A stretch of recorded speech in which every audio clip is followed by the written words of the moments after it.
wing so that crews didn't dent the softer covering panels. By the summer of 1941, early production Model 190s were becoming operational, with fighter group JG-26 under Adolf Galland. Then on the 27th of September, 190s engaged British Spitfires over the Channel for the first time. The result was a staggering defeat for the British. The RAF also had other problems because Messerschmitt had continued to upgrade its 109 with its F and G models. And now the debate raged within the Luftwaffe as to which was really the better German fighter. It was largely a matter of opinion. Werner Seitz, a Luftwaffe pilot, explains. I liked that 190 very much. It was a much better airplane than the 109. You could curve it, you could fly fast, high, you could practically do everything with that aircraft. Was wonderful. So only a handicap, what had happened with the 190, when you take that plane out to your takeoff, you couldn't see very much. So that very large radial engine took away your vision. And but you get used to it, so you be more careful. But flying that plane, it was a lot of fun.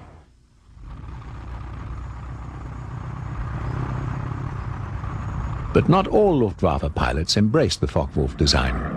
Even though the Messerschmitt had a narrow undercarriage which made it difficult to control and an extremely small canopy, it was still the first choice of many pilots, including General Gunther Rahl. I named the 109 a Florette and the 190 a Sabre. The 90 was a rocket aircraft, but the 190 had a very good setup of weapons. They had 4 weapons around the engine, or very close to the engine, and you can find that the serious kills in a day, up to 13, 14, like Novotny had, were done with a 190. But Novotny gained most of those kills over Russia. No sooner had the 190 come into service than Hitler finally made his move in the east in a surprise attack against the still unprepared Soviets. Operation Barbarossa literally destroyed the Red Air Force. And as the few remaining aircraft were obsolete with poorly trained crews, the early results against the sophisticated FW-190 were all too predictable.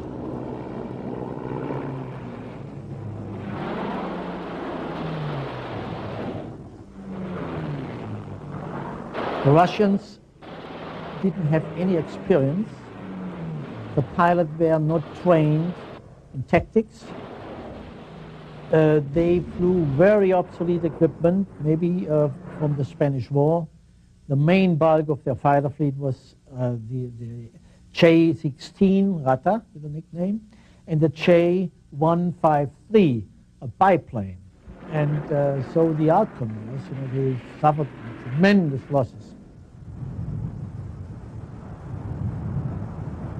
By December 1941, on the other side of the world, Germany's ally, Japan, was also preparing for a spectacular success. The Imperial Navy's Mitsubishi Zero, the plane which had earlier proved that radial engines still had a place in a fighter aircraft, was about to make its mark in history. Together with torpedo and dive bomber carrier planes, Zeros began their attack on the American 7th Fleet, based in Pearl Harbor.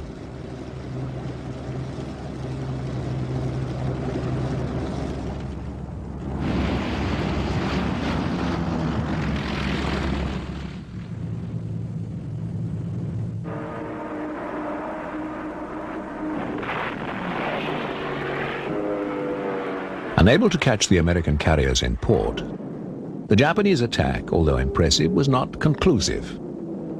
It did, however, achieve an adverse result for Germany. 24 hours after the raid, Hitler declared war on the United States, and thus sealed the fate of the Reich. American production capacity was enormous. By early 1942, hordes of giant 4-engined bombers, like the Boeing B-17 Fortress, flying from bases in England, slowly began to test the theory of high-altitude strategic bombing. Using powerful turbo superchargers, the B-17s operated at 30,000 feet above Germany, where the FW-190's radial engine was stretched to the limit. Now on the defensive, the Luftwaffe needed a high-altitude interceptor, a type that would usually use an inline engine like the Daimler-Benz, which was still in short supply. But Kurt Tank solved the problem in a different way. This is the Junkers Model 88. It was a versatile bomber that used several different engines, amongst them the Umo 213. Round in shape, it looked like a radial, but was in fact a V12 inline engine with a circular radiator just behind the propeller. Unlike the Daimler-Benz, the Umo engine was in plentiful supply, and in a bold move, Tank arranged for this engine to be fitted to the 190.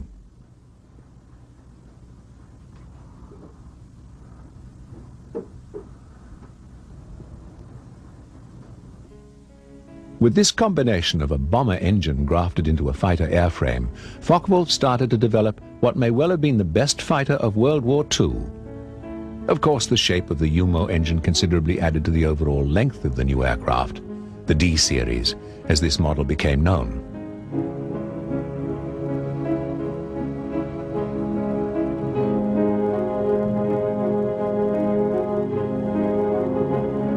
The added power and the ability to fly at great height would later make the long-nosed 190s the most respected of all German fighters. In developing the D-series, Focke-Wulf had to confront the same problems as with the original prototype.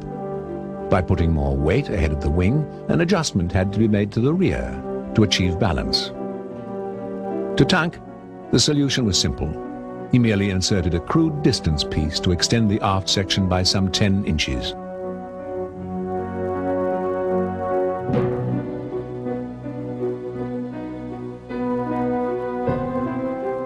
The end result, with its stretched nose and tail, made the D-series over 5 feet longer than the basic version. Sleek and streamlined, there were still features like the large 3-bladed paddle propellers, ideal for cutting through the thin air at 30,000 feet. Brilliantly designed and carved from wood.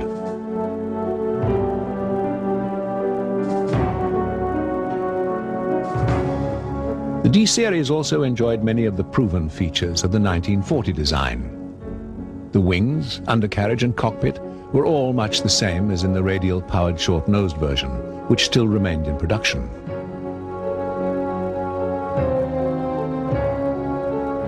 Both types used the same flight control system, extremely advanced for the time.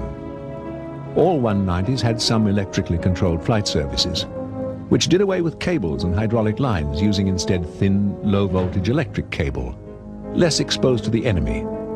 Because this system evolved around electric power, the battery was a vital component and was stored in an armored compartment safe behind the pilot.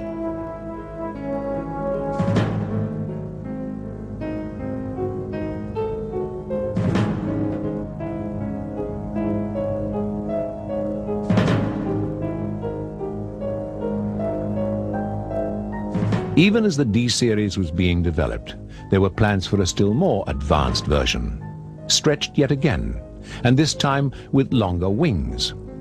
The TA-152 actually permitted Kurt Tank's initial T to be used in the aircraft's nomenclature. The only time this privilege was ever extended to a German designer, as against the company he worked for. But then Kurt Tank was no ordinary designer.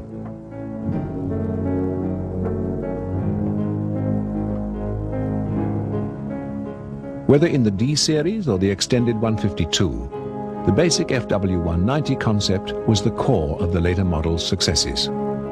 Back in 1937, Focke-Wulf had used some simple design ideas that were more than adequate for several stages of evolution.